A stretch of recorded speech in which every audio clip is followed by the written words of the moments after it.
Okay, now on to the next screen here, gradient.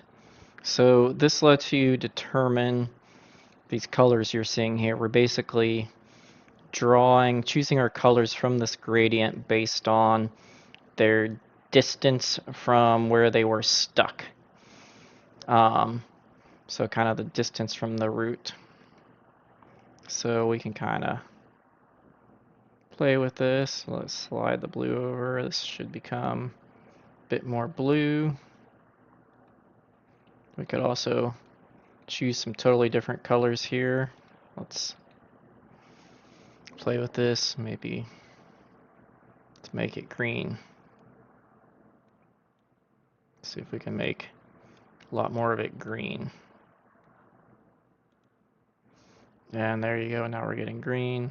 We could maybe make our next color variation on green. So that makes a little more sense here.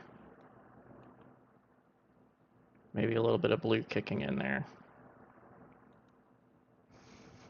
Now you see that. So you can play around with this. You can add additional stops here and play around with this gradient. And this is also going to affect what you see on the next screen, which we'll show in a second.